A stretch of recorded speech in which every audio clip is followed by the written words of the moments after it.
It's difficult to know where to begin with this. Remembering it now, almost 3 months after first becoming symptomatic, and it feels entirely like it happened to someone else, or another me, a person who went through what was easily the worst few weeks of my life.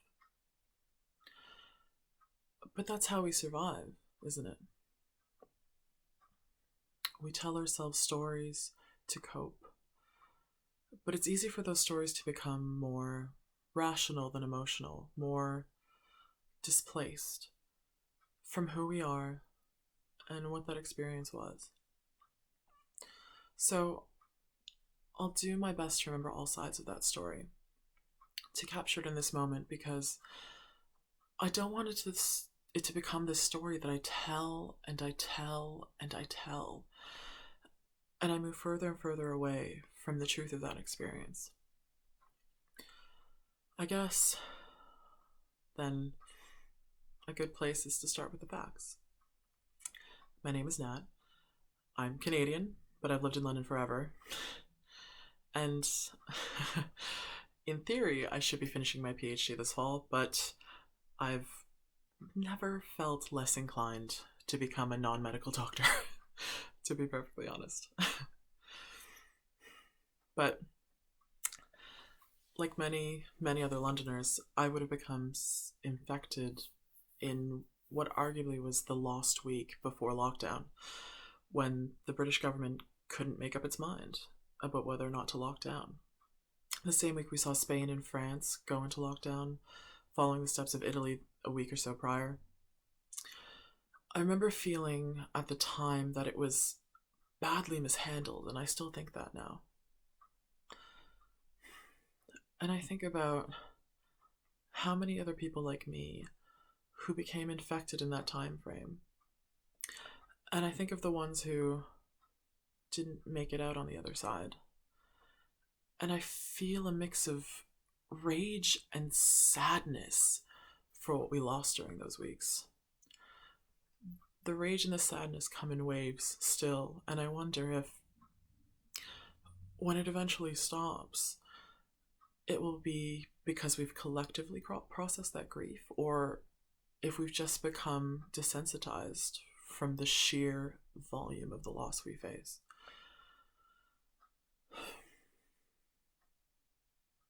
But I digress. This is the story of what happened to me. I didn't trust the government's policy on this, so I followed the steps being taken by the Canadian government back home, who had gone into lockdown before the UK did, despite being weeks behind in terms of infections. So I isolated as much as I possibly could and stayed off public transit. This was as much for me as it was for other people. We knew so little back then about asymptomatic transmission, about how the virus is transferred. I mean, we still know so little. But then even less than now. But then I had a meeting in the city which didn't seem worth cancelling, and so I got on the bus and I went. And exactly 7 days later, the cough began. So it goes. You know, the universe does have its moments of humor, though. On the way home, my bus went through an area of London called Shoreditch, which, if you know it, is full of graffiti. Some of it silly, some of it political, but on the whole quite beautiful and artistic. But on this occasion, it turned out to be slightly prophetic. Scrawled across the side of a demolished building were the spray painted words, "Nat has coronavirus." It's not a word of a lie. It is a true story. I remember finding it funny at the time. I mean, I find it funny now, but less so in the weeks that followed. As many of these stories go, it started off with a cough. It was the afternoon of March 24th. The cough was dry at first, not too frequent, but very strange. Not a cough of the throat, but a cough of the deep, deep lungs. Not like any cough I'd ever had before. I was worried. I told my flatmates, and the whole house was under quarantine from that moment. The next day, my lungs began to burn. I felt this deep, deep pain almost at the bottom of my lungs. And I remember wishing I could reach into my chest and scratch them because it felt like they were on fire. The next morning, my breathing seemed normal, mostly. But 12 hours later, and we were calling an ambulance because I could not breathe. I could not breathe. I still have trouble explaining exactly what that felt like. But as it turns out, not being able to breathe has turned into somewhat of a theme for 2020. But I acknowledge my privilege that my breath was being taken by a different kind of virus. It's like my brain was telling me that something was horribly wrong. But the less oxygen I was able to get, the less I could process that. As we waited for the ambulance to come, my flatmate tried to get me to read a newspaper article aloud. I couldn't string the sentences together. I took these massive gulps of breath after every few words. I remember forgetting how to spell the word huge, which seems ridiculous when I think back to it. But I also remember feeling immense guilt about having that ambulance called for me. I wasn't supposed to need emergency services. This was supposed to be just a flu. But it's not. It's absolutely not. I guess that's also important to mention here that I'm mildly asthmatic. Like, use my inhaler once a year when the pollution in London gets bad, kind of asthmatic. But I guess that's all it took for this thing to get a hold of my lungs and not let go. And I hadn't used my inhaler yet because there was so much information about what we could and we couldn't use. And so I was so wary of making things worse. So I didn't use it until the paramedics told me that I could.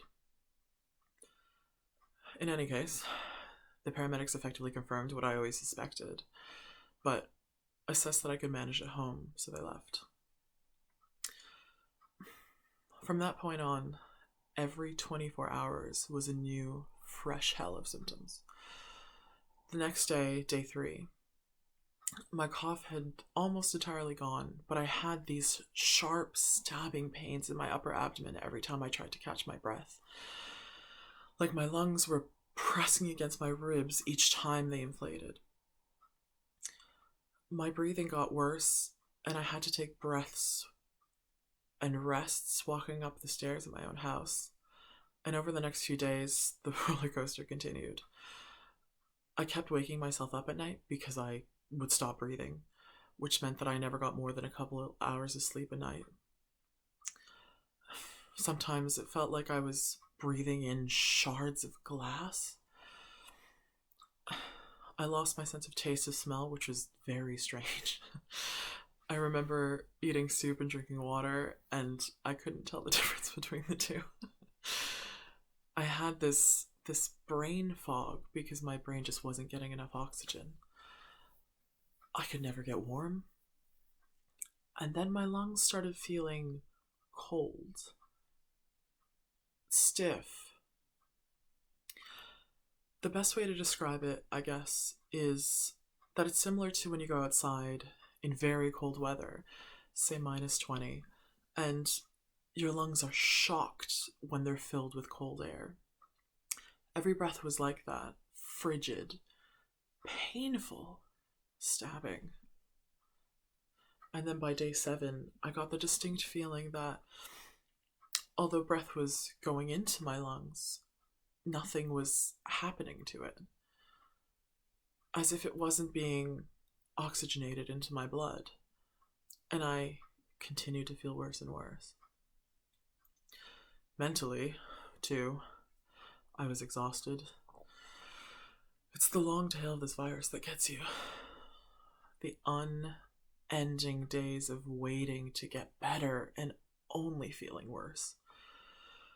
While I had the support of my flatmates, I was still an entire ocean away from my entire family. So I felt both the burden of being ill away from home, but also the guilt of putting my parents through me being ill when there was nothing they could do about it. And the more ill I felt physically, the worse those feelings became. It was clear, too, that my regimen of paracetamol and inhaler were not keeping me at a stable baseline, but I was terrified, absolutely terrified, of going to the hospital. Terrified because I had to go it alone, terrified that I might actually be admitted, and terrified at the far end of the spectrum that at the prospect that my parents would have to repatriate my body back to Canada. When you're that physically ill, it's incredibly difficult to fight off the worst possible thoughts in your head. It is horrific, truly horrific. It took me an entire 24 hours to build up the courage to go to the hospital A&E to be assessed. But I was lucky. I wasn't admitted. My oxygen levels were okay considering I hadn't developed pneumonia. And the attending doctor essentially told me that the last place you wanted to end up was on a COVID ward. So he gave me some excellent advice on the signs of deterioration to look out for and how to use my inhaler more effectively, and admitted that it was a matter of how much worse it was going to get before it got better. You know, I think about that doctor a lot, even still. He's probably around my age. We may have crossed paths in the pub once, who knows? I remember him asking me about my PhD and telling me he was hoping to do one himself. It was such a kindness by him to try and take my brain away from what was going on in front of me. I'm very grateful for that. I hope he comes out of this okay. But he was right. It did get worse over the next couple of days. But around day 13 or 14, I no longer felt like death. It probably took me about 3 weeks to feel some semblance of normalcy. Maybe another week after that before I stopped needing my inhaler. I only got my sense of smell back a few weeks ago. The first thing I smelled was my flatmate cooking bacon one Saturday morning. I don't even eat bacon. But damn, did it smell good.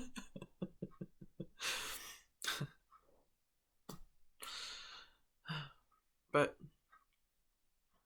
when the physical symptoms ebb is when the mental anguish starts to kick in. All this effort that your brain was using to keep you alive while as you get better and it spends less time on that task, it begins to review everything. Everything. When I've told people my COVID story before, I've always stressed one thing. Yes, this is a virus that attacks you physically, but half that battle is your brain guiding you through it. I'd never faced my mortality in that way before. It was quick, acute, and horrifically lonely. It made me a person who is notoriously unemotional want to tell people that I love them. It made me want and still want to reach out to people in my life and be genuine about what they mean to me in ways that would have glued me to the floor before in fear. In an unexpected way, it brought my emotions up to the surface in a way that my strongly rational brain has always hated. And that's terrifying too, but in a different way. In a way that takes fear away from vulnerability.